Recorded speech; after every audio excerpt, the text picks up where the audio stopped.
Good morning. Welcome to the Kingsport News Hour for the 16th year of Cheongi, the 7th month and the 8th day by the Heavenly Calendar. 10 elders sitting in for the second king of Cheongu, Gyeonggi-gun. And let's do our trip around the kingdom right now. And it is 54 degrees at Cheongpyeong, Tennessee. Clear skies, getting up to 81 today, sunshine and pleasant. A comfortable start to the holiday weekend. Tonight, partly cloudy, low of 56. That's right. This is a Labor Day weekend in the United States. Monday is Labor Day. Let's see, in father's hometown in Cheongju, North Pyongan province in what is today North Korea. It's currently 71 degrees. And it looks like you're getting a little bit of rain. Some light rain is falling. And that is, well, let's see, that is the low for tonight. 71 is the low, mostly cloudy and humid, heavy showers late. And then tomorrow getting up to 80 degrees, cloudy and humid, occasional afternoon rain, and a thunderstorm at the Tony Palace in Northeast Pennsylvania. Currently, 45 degrees. My goodness, it's getting cool. And 45 degrees and sunny, getting up to 73 today, partly sunny and nice, comfortable start to the holiday weekend. Tonight, clear and chilly, low of 43. And at the Liberty Rock RV Park and Campground in Limestone County, Texas, currently 76 and mostly cloudy. 86 for a high today, dull and dreary, it says. Humid is not humid and not as warm with a thunderstorm. Tonight, low of 73, overcast and humid, a late night thunderstorm. That's too bad. I think a lot of people are going there for their camping on the Labor Day weekend. At the Suncheon Palace in Korea, it is clear and 82. Tonight, getting down to 76, becoming cloudy, warm, and very humid. Tomorrow, uncomfortably humid with a thick cloud cover. Thunderstorm in the afternoon, high of 89. And at the Gunma Palaces in Japan, 88, partly cloudy right now, and getting down to 76 tonight, warm and humid. And then tomorrow, mostly cloudy, hot, humid, occasional rain in the afternoon, high of 94. And then at Ilan in Taiwan, currently 88 and overcast, low tonight of 76, tomorrow turning cloudy and hot, and a high of 95, right, 95. Let's go to our Father's Word, and I'm using the volume 2 of World Scripture for Father's Word. Let me close this door just a bit so as to make sure you see the full background there. And let's see, today we're on page or chapter 7, which is on salvation, liberation, and Kaksong. Kaksong is enlightenment, I guess, enlightenment. All right, so Father's words here, speaking October 1st, 1977. 완전한 통일은 완전한 is a complete, right? Complete unification. 완전한 하나님의 사랑에 의해서 되는 것입니다. Complete unification will be brought about by the love of the complete God. Complete. He's not saying one song, he's saying 완전. All right, and 완전한 통일, 완전. I think 완전 is well, let's see. I've been translating complete as, or one song is complete. So how do I translate 완전? This may be perfect. No, man, come on. The 완전 is not really perfect either. Anyway, so total unification. 완전한 통일, 완전. Total unification will be brought about by the love of the total God. That doesn't make sense. Anyway, we can work on it. Let's do one more sentence. 하나님의 사랑이 마음에 들어오면 모든 것이 꽉 찬다는 것입니다.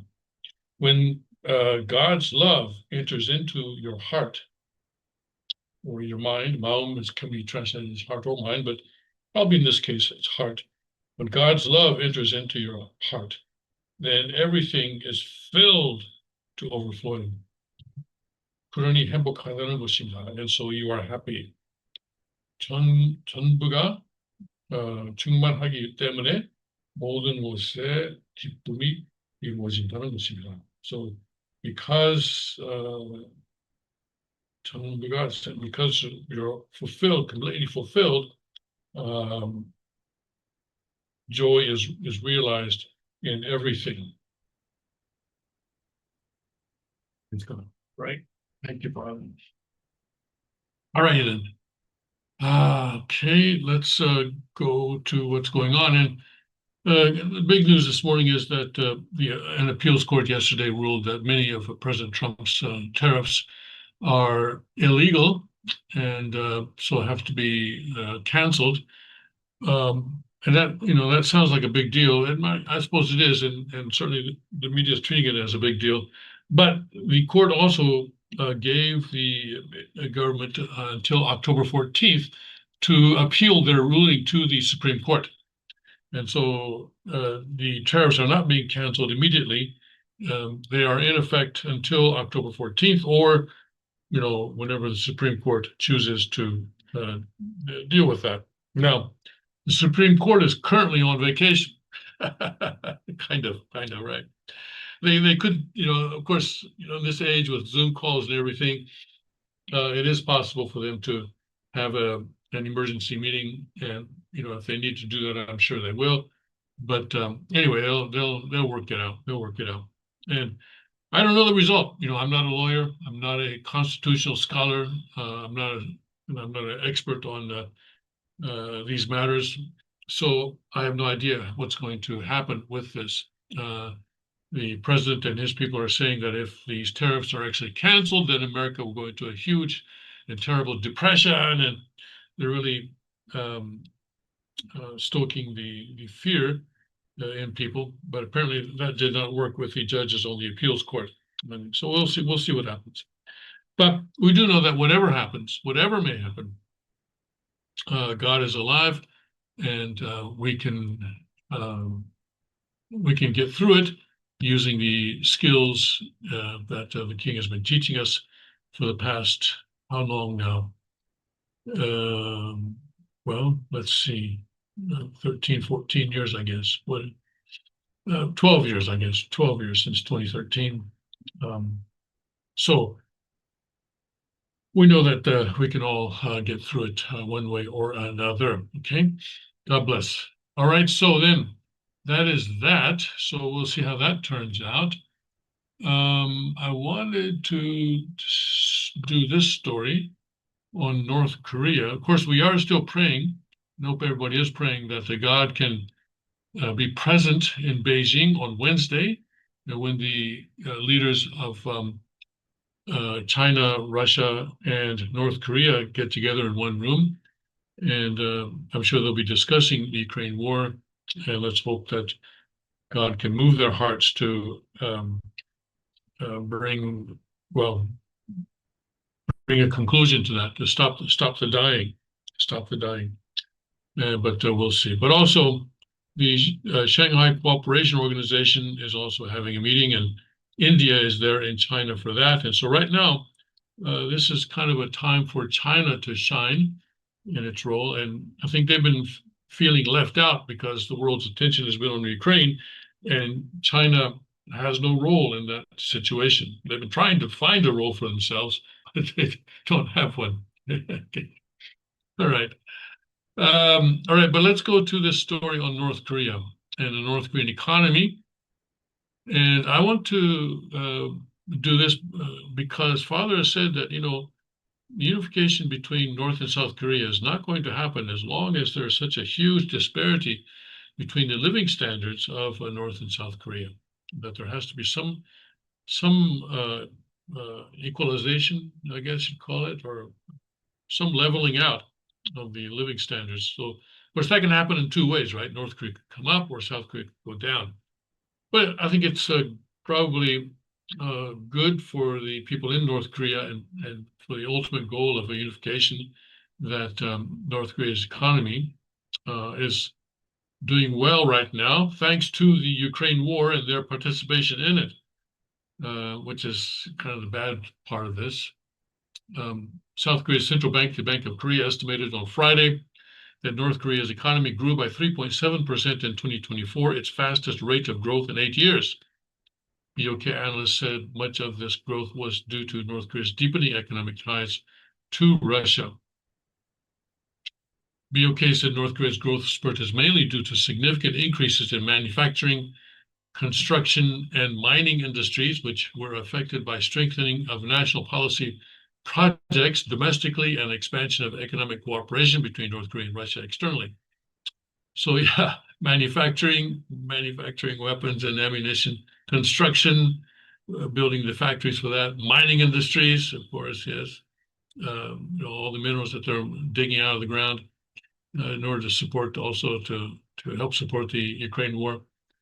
The North Korean economy was all but stagnant 2 years ago, but it grew by 3.1% in 2023 and 3.7% in 2024. Of course, the war started in 2022, so this makes sense, doesn't it? Certain sectors grew even faster, such as heavy chemicals. Yeah, but the ammunition, which posted 10.7% growth last year, in large part because North Korea began supplying munitions for Russia's war in Ukraine. The Korea Institute for Defense Analysis estimated in April that North Korea has enjoyed about $20.6 billion in economic benefits from supplying troops and soldiers to Russia for use in Ukraine. Ukrainian intelligence reports say North Korea has provided Russia with large inventories of old and surplus equipment and ammunition, in addition to Pyongyang's infamous deployment of cannon fodder troops to help Russia recapture territory from Ukraine's counter-invasion. Mining and manufacturing, which account for 30% of the North Korean economy, grew by 7.6% for similar reasons.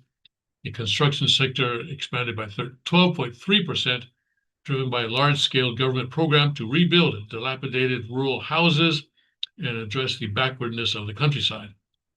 The regime has been touting the success of this program by broadcasting move-in ceremonies when families move into their rebuilt homes. All right. Oh, there's more. Okay. The formerly dominant agricultural industry fell by 1.9% to just under 21% of the North Korean economy, and the service industry experienced a similar decline. This economic shift suggests a fair number of North Korean workers moved up from traditionally low-paying occupations. This week's BOK estimate was the highest growth estimate for North Korea since 2016, when the economy grew by 3.9%. After 2016, North Korea sharply reduced trade with South Korea, bringing it to effectively zero in 2023. The North Korean economy is still tiny compared to that of its southern neighbor, weighing in at roughly $1,239 per capita, compared with over $36,000 per capita for South Korea. The South Korean government's Korea Trade Promotion Agency, KOTRA, noted that North Korea has a gigantic trade deficit, in part because so many of its exports have been blocked by sanctions. KOTRA observed in July that North Korea continues to rely heavily on China for trade, but it has also been defying sanctions to supply goods such as electronics to India, auto parts to the Netherlands, iron to Indonesia, and textiles to Mozambique and Senegal. Yes. All right, so but let's remember, though, that this announcement, the BOK announcement, is coming during a time when the executive department of South Korea is very, very, very friendly towards North Korea. Is trying to be friendly towards North Korea, even though so far North Korea has been rebuffing those efforts. So. All statistics are massaged, probably, and this may not be an exception, but it does make sense that North Korea's economy is benefiting from the Ukraine war, and we'll see how that continues to develop, right? How that continues to develop, But I think rural areas still are going to be very poor in comparison to places like Pyongyang, which are populated by the most ardent supporters of the regime. So we'll see what happens. Depending on the outcome of the Ukraine war, there's been speculation that it could threaten the stability of the current Russian regime. And if that were the case, then the North Korean regime also might be threatened. Its stability might be threatened. And who knows what will happen in China. But, on Wednesday, they're all going to get together. And we will have to wait and see what comes out of that. Okay? We will see what comes out of that. Okay. Now, on Friday, there was some information reduced on inflation, and the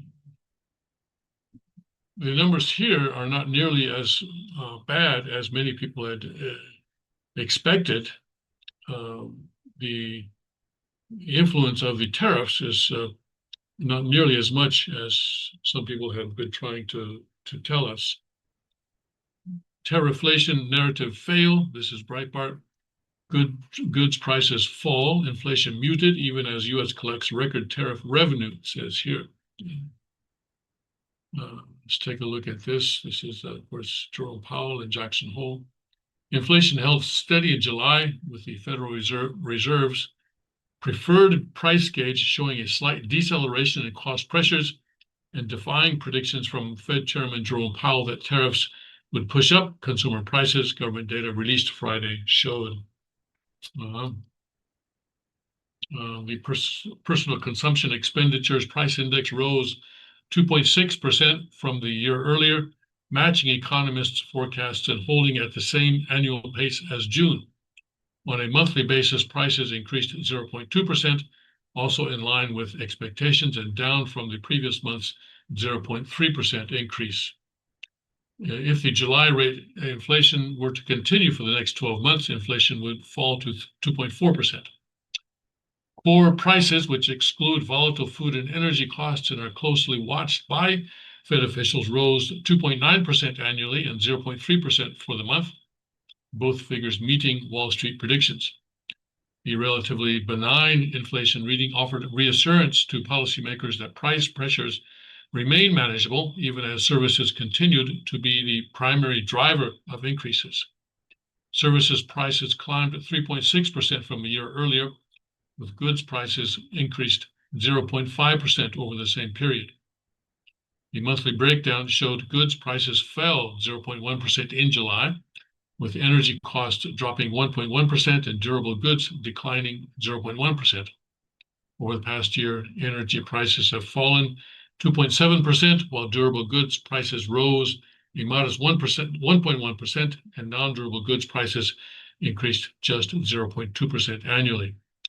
So energy costs down 1.1%. This means that people driving this weekend, for example, are paying less for gasoline than they probably would have budgeted for earlier. But these figures too, how much can we trust them? We all know our own inflation figure, right? But these are the numbers that influence markets. That's why it's important that we pay attention to them. The lackluster also influence politics as well, and influence the Fed decisions. And the Fed decisions certainly affect us because that's where mortgage rates, credit card rates, and auto rates and so forth are based on those bond rates or bond yields.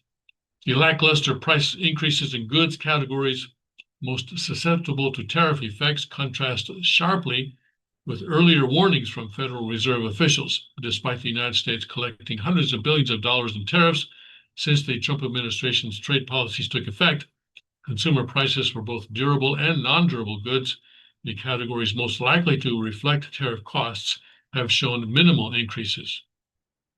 The data challenge Powell's repeated assertions about tariffs' inflationary impact.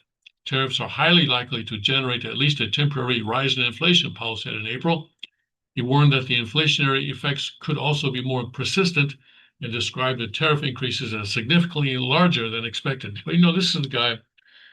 You remember, a few years back, he was saying, that there's not going to be any inflation. And then when there was inflation, he said, okay, well, it's temporary and short-lived. Then when it wasn't temporary and short-lived, he said, oops. And so he's been behind the curve pretty much the whole time. And this is what President Trump is so frustrated about with him. Of course, he can't complain too much since it was President Trump that actually put this man in that position in the first place, although he was then reappointed by Biden. But it was President Trump who put him in the Fed, as Fed chairman in the first place. So, President Trump, I think, has given up on firing this guy, although he recently, of course, fired another member of the Federal Reserve Board, but that was because she has some serious allegations of financial fraud. Which, if you're supposed to be in charge of running the economy, not such a good picture, right? So, and by the way, she's fighting that, and we'll see what happens with that. So, the Bureau of Economic Analysis data showed Americans continued spending despite ongoing price pressures. Personal consumption expenditures, the broadest measure of consumer spending, increased to 0.5% in July, led by purchases of motor vehicles, financial services, and household-related expenses.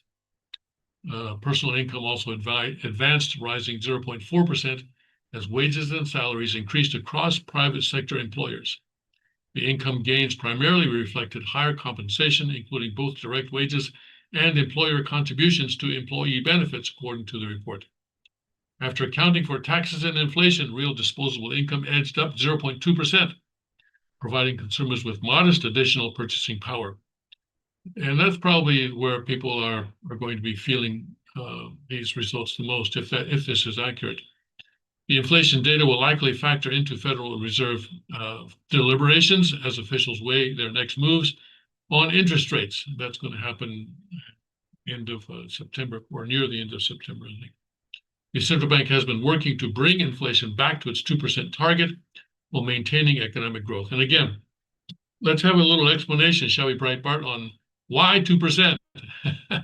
Where does this 2% target come from? And of course, the answer is that it comes from the same place where all those dollars being created out of nothing come from, right? This 2% target, and it's one that basically all countries seem to have adopted, or all countries that we've heard from, and there's really no scientific basis for it. It's like the 6 feet rule. Remember the 6 feet rule during COVID? And finally, after the whole thing sort of died down and COVID was over, someone asked, who was it? Was it Fauci or someone else? Where did this 6 feet rule come from? Well, I don't know. Someone said 6 feet sounded good, so we ran with it, basically, is what he said. And this 2% thing is the same thing.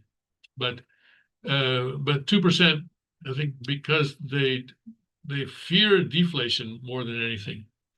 Deflation, of course, is when the value of money increases instead of decreasing as it does now with inflation. Under deflation, value of money increases, which means that prices go down. But let me remind you that if you think about it, the natural state of a free market economy is deflation. Because as with competition is one reason that prices go down. And how does that work? Well, with competition, then manufacturers, producers are always looking for ways to produce their products more efficiently, so that they can charge less and so increase sales, and also increase productivity of their workers. So deflation is the natural state of a free market economy. But the government definitely cannot have that. Why? Because in deflation, debtors are at a disadvantage. And who is the biggest debtor in the world? Yes, the United States government with its $37 trillion. And it needs the inflation to cut into the value of that debt, so it becomes relatively easier to manage. So that's why they have to have inflation, but they don't want too much inflation, right? They don't want too much inflation, because then the masses might revolt. And so they say, okay, well, 2%, that sounds good. Someone might say, well, why not 2.1%? The whole number is better. So it's 2%. 1.5, I don't know. That's getting too close to deflation. That's too close for comfort. 3%? No. Let's just go with 2%. Yeah. So that's, I think, how the 2% goal, 2% target came about. And so we have to understand that they talk as though this 2% target comes from some complex economic formula, but it doesn't. It doesn't. It does not.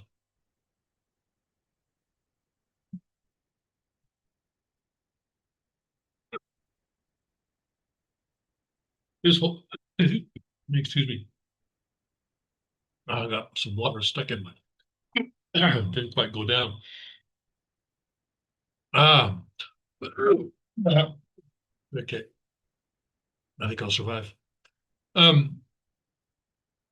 So, right, it's John Maynard Keynes, of course, who is the person who, in the last century, I think what, the 1940s or so, came up with this idea that inflation is good.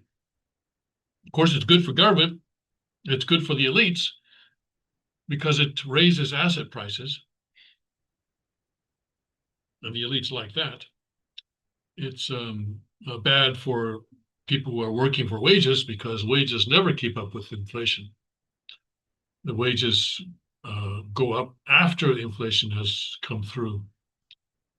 All right, so persistent strength in services inflation, which includes categories like housing, healthcare, and financial services that are largely insulated from international trade, highlights the domestic nature of current price pressures.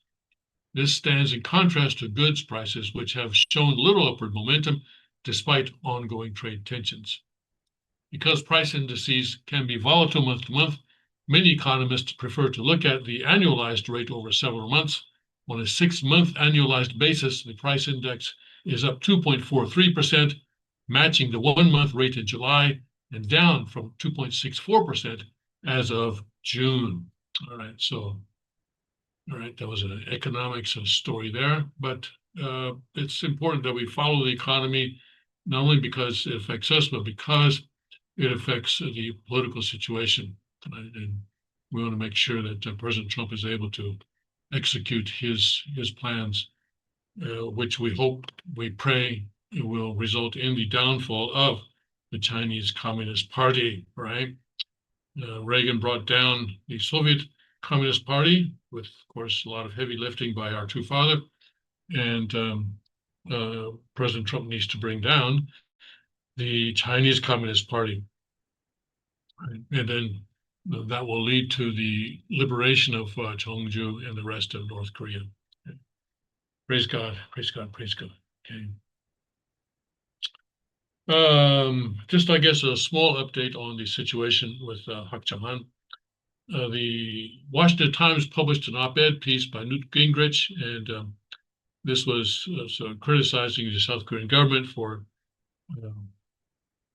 their raids on churches, and it's pretty clear that this was referring to the Family Federation situation.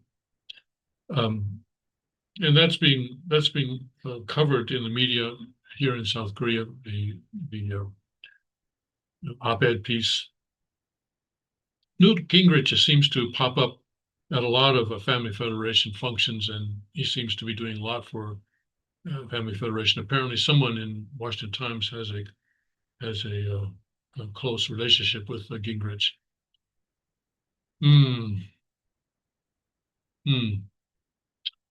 We can speculate as to why or the nature of that relationship, but we don't need to do that. Okay, we don't need to do that. All right. So what is the effect? Well, so far, she has not been subpoenaed for an interview by the special counsel. Of course, that's expected to happen at some point. Has not happened so far. I've already talked about that extensively, so we don't need to talk about that again today. All righty then. Let's see what else is going on. Let's go to, oh yes, I wanted to do this story in the Epoch Times. Let's do this story. How secret Chinese networks move billions through U.S. banks. Chinese money laundering networks assist drug cartels in moving their illicit profits, fueling the fentanyl crisis. Okay. For years, the Chinese Communist regime has been accused of fueling the fentanyl epidemic in the United States, a claim that gained renewed attention when President Trump, I'm trying to get rid of this, here we go, imposed tariffs on goods from China as well as Mexico and Canada, citing their role in the drug crisis. Most fentanyl entering the United States is produced in Mexico using chemical precursors imported from China. According to a February White House press release, the Chinese Communist Party actively supports these operations through tax rebates and grants and holds stakes in companies involved in trafficking fentanyl and its precursors. In recent years, there has been a growing amount of fentanyl being smuggled into the United States via its northern border with Canada as well. While many Americans know that fentanyl is smuggled into the country, few understand how the trade is financed or how illicit profits move through the U.S. financial system. A recent Treasury Department report found that Chinese money launderers moved over $300 billion through U.S. banks in the past 5 years, helping Mexican cartels hide their profits. Here's a closer look at how these funds move undetected, despite strict U.S. banking regulations and reporting requirements. How China launders the money. The growing ties between Chinese money launderers and Mexican cartels and other criminal groups are partly the result of laws in Mexico and China that restrict money flows, according to a report issued by the Treasury's Financial Crimes Enforcement Network, or FinCEN. In Mexico, current laws prevent large amounts of US dollars from being deposited into Mexican banks. This hinders drug cartels' ability to move their US dollars through Mexico's financial system, so they turn to professional money launderers operating in the United States. In China, strict currency controls limit how much foreign currency Chinese citizens can purchase annually and prohibit direct transfers of yuan overseas without prior approval. This creates a strong demand for US dollars outside official channels. In other words, the black market, in other words, right? As a result, Chinese citizens' thirst for US dollars and the cartels' race to launder their cash have created this criminal alliance. The cartels sell their dollars to Chinese money laundering networks, which then sell those dollars to Chinese citizens looking to bypass Chinese currency restrictions. The Chinese money laundering networks are preferred by major cartels, including the Mexico-based Jalisco New Generation and the Sinaloa cartels, because of their speed, effectiveness, and willingness to absorb financial losses or assume risks on behalf of the cartels, according to the FinCEN report. Chinese money laundering networks are made up of Chinese nationals based in the United States and abroad. They often recruit members of Chinese or other diaspora communities to act as cash couriers, money mules, or brokers. In recent years, they've increasingly drawn US-based Chinese students into their operations. Since foreign students often struggle to find legal employment, they are more vulnerable to being recruited. Some may not even realize their activities are illegal, believing they are simply helping fellow Chinese citizens access US dollars while making some extra income, according to the FinCEN report. Some of these students continue to participate in money laundering operations even after graduating. Chinese money laundering networks use a variety of schemes designed to disguise funds derived from illegal activity. One common method is called mirror transactions, where cartels hand over US dollars in the United States, and money laundering partners in Mexico immediately transfer the equivalent value in pesos to cartel accounts, keeping a small fee. Sometimes cryptocurrency is used in place of cash. Right. But mostly it's cash. And so, Elizabeth Warren is saying, I know cryptocurrency, Bitcoin, this, that, and the other thing. But mostly they're using cash. Oh, wow, that's a lot of cash there. Mexican Marines present to the press the alleged member of the Zetas drug cartel, Eric Jovan Lozano Diaz, aka Cucho, and some money seized during his arrest. I guess that's money that didn't quite make it into the laundering system. They also use money mules, such as students, to open bank accounts and deposit illicit funds. These individuals disguise their activity by listing ordinary occupations like student and routinely deposit cash or receive wire transfers labeled as tuition or living expenses. Another method is trade-based laundering, where they use money mules to purchase electronics and other luxury goods in the United States, and sell them through online platforms or export them to counterparties in other countries to launder the cartel's illicit funds. In June 2024, the U.S. Department of Justice charged Los Angeles-based associates of the Sinaloa cartel with conspiring with money laundering groups linked to China to launder over $50 million in drug proceeds. Between October 2019 and October 2023, cartel members imported large amounts of narcotics, including fentanyl, cocaine, and methamphetamine, into the United States, generating huge cash proceeds in US dollars. The suspects allegedly used multiple methods to launder these funds, including trade-based laundering, buying luxury goods or cars, purchasing cryptocurrency, and depositing smaller amounts into numerous accounts to avoid banks from reporting large cash deposits to the U.S. government, according to the report. Okay.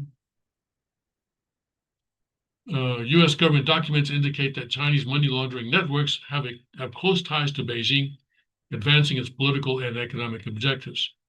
A 2024 report by the House Select Committee on Strategic Competition between the United States and the Chinese Communist Party stated that the CCP fuels the U.S. fentanyl crisis through grants and subsidies, shields fentanyl traffickers, and profits directly from the trade. The report also cites evidence that the CCP-tied Chinese organized criminal groups have become the world's premier money launderers. So how do we shut this down, right? What about, I have an idea. Let's deal with the demand side. I've said that before, haven't I? Yes, I have. Because it's obvious, and none of these stories deal with that part of it, right? Oh, yeah, how can we close the border? How can we arrest these people? How can we stop the flow of cash and other monies? This kind of, But let's deal with the demand side. Let's see what we can do to lower the demand for these types of hallucinogenic or drugs, or mind-altering drugs. There's a lot of pain in the world, and people are trying to escape that pain, escape the reality. But also, of course, the family unit has been undermined by government, by big government. And so we need to figure ways and really focus on, not just talk about it like this on the King's Report, but as a nation and as the world needs to focus on how to strengthen the family, because that will at least mitigate a lot of problems, including crime, including the drug problem, by reducing demand. Right?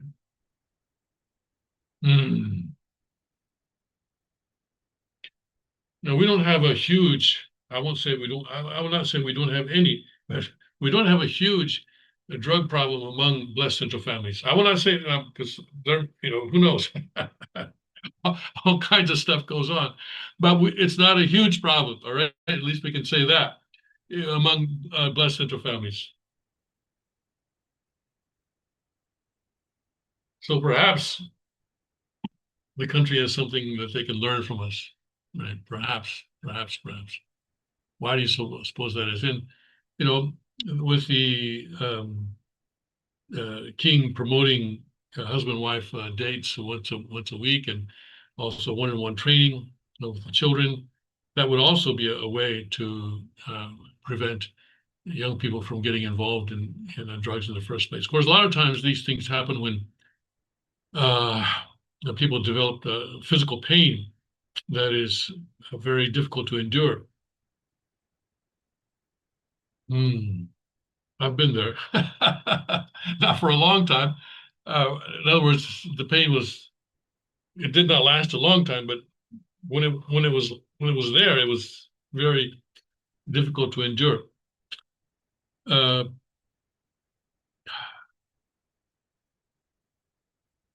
And pain management also is an issue that I know that the medical community is trying to deal with.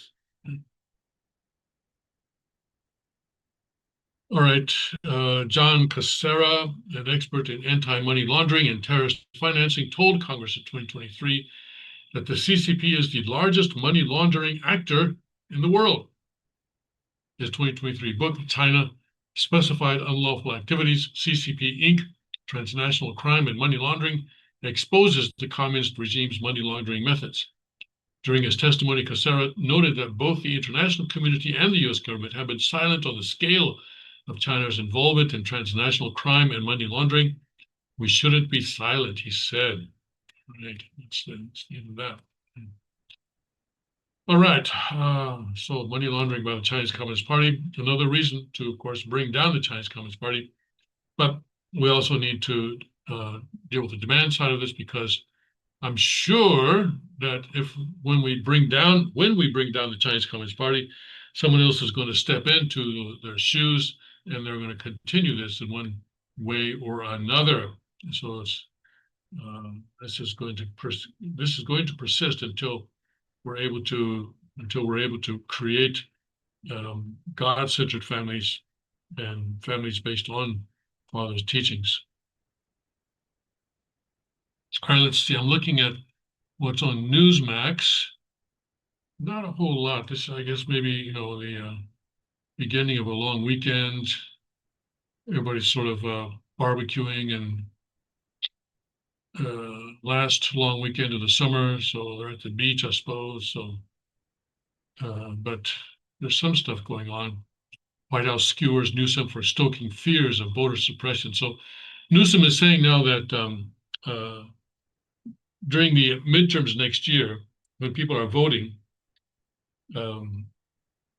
President Trump is going to send the National Guard to the voting booths, or send ICE to the voting booths, so as to intimidate people and keep them from voting. Now let's think that through a bit. The people who are voting are citizens, right? Is that true? Mr. Newsom, Gavin, please tell me, who is voting? Is it citizens or is it non-citizens? I don't know. How does it work in California? I thought only citizens were supposed to vote. And if that's the case, why would ICE bother going there if they're not going to find any illegal aliens, or even green card holders also cannot vote, right? So what is ICE going to do there? But of course, sex sells, fear sells almost as much. And so Gavin Newsom is just sort of making this stuff up because he thinks it might resonate with some voters who don't think very deeply. And unfortunately, there are people like that. Here, Trump weighs next move on stalled Ukraine talks. Let's take a look at what he's doing here. Okay. President Donald Trump is grappling with how deeply to get involved in stalled negotiations over Russia's war in Ukraine, torn between pressing harder for a summit between Russian President Putin and Zelensky, or stepping back and letting events unfold, CNN reported. 2 weeks after his summit with Putin in Alaska, Trump has grown increasingly frustrated by the lack of progress toward ending the conflict, according to administration officials. Despite his high-profile push, including a White House meeting with 7 European leaders and Zelensky just 3 days after his face-to-face with Putin, the momentum has largely evaporated. Yes. It's got to be up to them. It takes 2 to tango, Trump said Monday when asked whether Putin agreed to meet with Zelensky. Meanwhile, Russian attacks have intensified. This week, a strike killed at least 25 people, including 4 children, in what Zelensky called one of the deadliest assaults since the war began. White House Press Secretary Carolyn Leavitt said Trump was not happy about this news, but he was also not surprised, adding that he was closely monitoring developments. European leaders expressed outrage after the attack. We know about that. We covered this yesterday. President has reportedly set deadlines for determining whether Russia is genuinely committed to peace talks. Last week, he again invoked a 2-week timeline, hinting that his options range from imposing massive sanctions or massive tariffs to walking away completely. So I keep saying that he needs to pressure China, put pressure on China, tell China that if they don't bring Russia around, then he's going to exclude Chinese banks from the dollar system. And I think that if he were to do that, China would pretty much do anything he wants them to do. I'm going to make a decision as to what to do, what we do, Trump said. It's going to be a very important decision, and that's whether or not it's massive sanctions or massive tariffs or both, or do we do nothing and say it's your fight? So this would be what I've been saying, where Trump would make that difficult decision of just telling Ukraine, sorry, did my best, didn't get very far, so I've got to go do other stuff right now, and I'll come back to you later on. So that's what he seems to be talking about here. World leaders have affirmed that President Trump made more progress towards peace in 2 weeks than Joe Biden did in 3.5 years. White House spokesperson said. Okay. Pressed on whether he might do nothing, Trump responded, I'll see whose fault it is. If there are reasons why, I'll understand that. I know exactly what I'm doing. We're going to see whether or not they have a meeting. That will be interesting to see. And if they don't, why didn't they have a meeting? Because I told them to have a meeting, but I'll know in 2 weeks what I'm going to do. As Trump deliberates, his administration continues to maintain support for Ukraine. On Friday, foreign envoy Steve Witkoff met with senior Ukrainian officials in New York ahead of an emergency U.S. Security Council session. And so they approved an $825 million sale of long-range missiles to Ukraine, or extended range missiles. And Zelensky has indicated his willingness to meet, but the Kremlin remains resistant, leaving the prospect of direct talks and Trump's own role in shaping them uncertain. Right. Okay. Yeah. It may be that Trump will have to just walk away from this, at least for the time being. We'll see. It's this story. I didn't even know I had this up. I think this is an advertisement of some sort. Okay. All right, let's see here. What else is going on? We're on Breitbart now, it looks like. Okay, many parents and teachers want school resource officers back. Well, resource officers, basically police, all right? In fact, not just basically, they actually are police. A police officer with, our kids, when they were in high school, there was a resource officer there, and he had an office, and parents could go and talk to him if they needed, or students could talk to him too. Mm-hmm. All right, let's see here.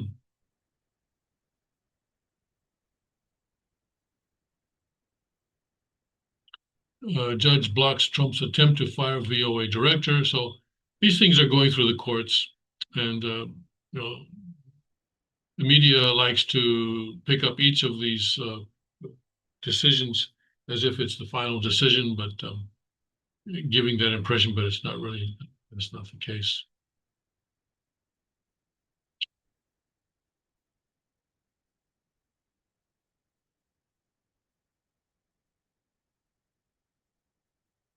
All right, there's a flag movement going on in the UK.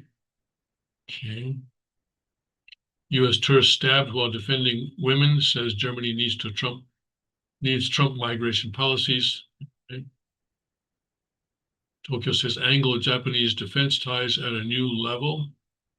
Mm-hmm. It's interesting. Japan and UK getting together. They were once allies, in World War I. Japan was an ally of the UK. They were on the winning side of World War I.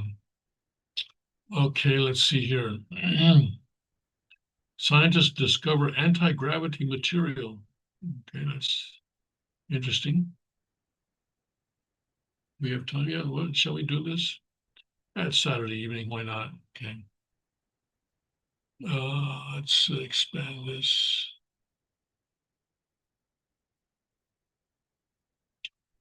All right, but these kinds of stories highlight how little we know about God's creation, and we're just beginning to understand, just during the past couple of 100 years.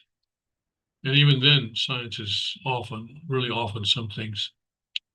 Scientists have made a groundbreaking groundbreaking discovery in the realm of physics, a material exhibiting anti-gravity properties.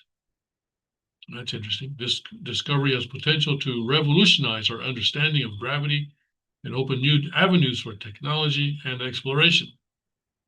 In this article, we delve into, so does this mean that we're going to be flying around like with the Jetsons, you know?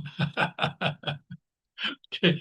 Most of you were not alive when the Jetsons comic was on television, but they had cars that I think they had no wheels. They just flew through the air, right? And so and they also lived in houses that were like, I don't know, 100, 200 feet off the ground. So perhaps, perhaps this is it. I don't know. We'll wait and see. In this article, we delve into the science behind the anti-gravity material, explore its potential applications, and discuss the controversies surrounding such a significant finding. I think it's going to become much more dense than we want. Let's see here. Let's try it. Why not? It's Saturday night. Understanding gravity and anti-gravity concepts. Gravity, one of the four fundamental forces, is essential in shaping the universe. All right, so far so good. It governs the motion of celestial bodies and maintains the structure of our galaxy. Okay, we're still with it. Historically, gravity has been understood as a force of attraction between masses, as described by Newton and further refined by Einstein. Anti-gravity, however, remains largely theoretical, often portrayed in science fiction as a force that repels rather than attracts. Over the years, various scientists have attempted to achieve anti-gravity, but tangible results have been elusive. The recent discovery of an anti-gravity material marks a significant breakthrough in this field. The concept of anti-gravity has intrigued scientists for decades, with numerous studies exploring its feasibility, yet very few have yielded results that withstand scientific scrutiny. The discovery challenges our conventional understanding, opening the door to new possibilities in scientific inquiry. All right, I think we're okay so far, right? The research team behind the discovery employed cutting-edge, well, let's go to the applications. I want to know if I'm going to get the Jetsons car. Okay. Yeah, there you go. Yeah, revolutionizing transportation. Hey, yes. And space exploration. Yeah, there you go. Anti-gravity materials hold the promise of transforming transportation technology. Imagine vehicles that can hover effortlessly. There you go. Yes. Reducing friction and energy consumption. Oh, no, that's not quite what I had in mind. Not just hovering, but, flying. I want them to fly. This technology could lead to faster, more efficient travel, revolutionizing industries from automotive to aviation. Yes, yes. Planes don't crash anymore, I think. Is that what this means? The potential for anti-gravity-based transportation systems could reduce travel time significantly, making futuristic concepts such as flying cars a reality. There you go. Flying cars, yes. Let's see here. In the realm of space exploration, anti-gravity materials could redefine mission parameters. New spacecraft designs leveraging these materials might travel further and faster. I think he means farther. Okay. They're scientists. They don't know grammar. That's okay. With less energy expenditure. This could facilitate missions to distant planets and beyond, expanding our exploration capabilities exponentially. As researchers explore these possibilities, the dream of interstellar travel becomes more attainable. There you go. Yes. So, yeah, so that's right. Human beings will fill the universe, the physical universe. Right? Divine Principle lecturers have always been teaching us that, the physical universe is too vast for us to enjoy with our physical bodies. So it's only spirit people who are going to occupy the physical universe. But that has never made sense to me. Because on the other hand, we're told that the spirit world and the kingdom of heaven in the spirit world is so beautiful that people will lose interest in the physical world and have no desire. So there's always been this contradiction in my mind in the teachings of these principal lecturers.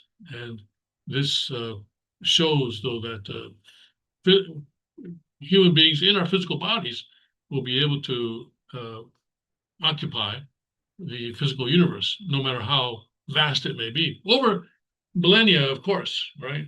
Perhaps in 100,000 years or so. I'm not talking about tomorrow. As researchers explore these possibilities, the dream of interstellar travel becomes more attainable. All right, yes. The impact of energy and infrastructure. The integration of anti-gravity technology into our energy systems could dramatically reduce consumption and environmental impact by minimizing reliance on traditional propulsion and support systems.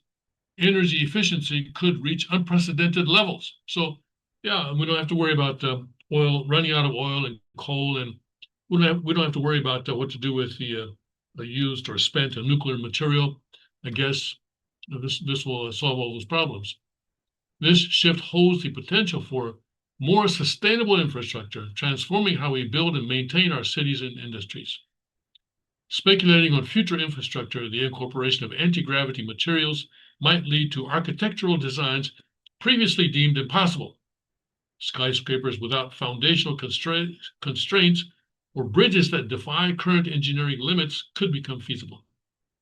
These advancements could alter the landscape of urban planning with long-lasting implications for society and the environment. Okay, but all right. So, all this kind of stuff that's kind of far-fetched. But okay, skepticism and debate abound. You would expect that, okay. The scientific community's response has been mixed, with calls for further research to validate the findings. Anti-gravity research has faced its share of controversies in the past, often criticized for lacking empirical evidence. This discovery reignites those discussions, prompting scientists to examine the data rigorously. Historical context provides insight into the challenges faced by anti-gravity research.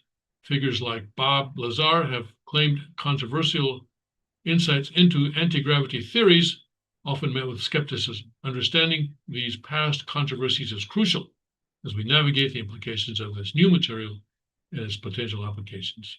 All right, so all right, so what is this? What are they building here? Looks like something they're put in space. Okay. Future research. Let's take a look at this. Looking ahead, the next steps in anti-gravity research are crucial. Continued exploration into the materials, properties, and potential applications will be necessary. Researchers will likely collaborate across disciplines, combining insights from physics, engineering, and materials science to unlock new possibilities. So, bottom line, we still know very little, relatively speaking, about God's universe, about God's creation. Really, I think it's since Newton that we've been sort of studying it, in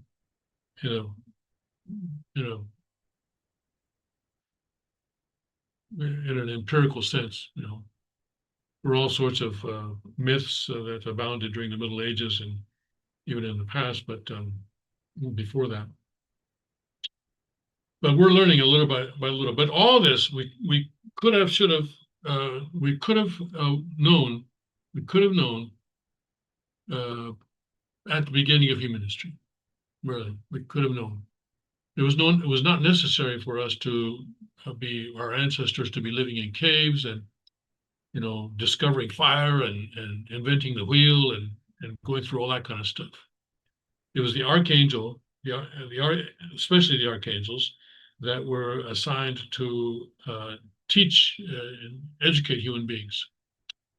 And if human beings had not cut our relationship with God, had not separated ourselves from God, then all this kind of stuff would have been learned by us in the first, not even a couple of hundred years, much less than that, I think. So by this time today, we would be occupying the physical universe. That's my belief. But we're getting there. We're getting there. But we do need to deal with this bug that we have called original sin. And that's the thing. That is the bug that needs to be debugged. And that is done by the blessing. Praise God. All right. Good place to end. I'll see you on Monday. God bless Godspeed. May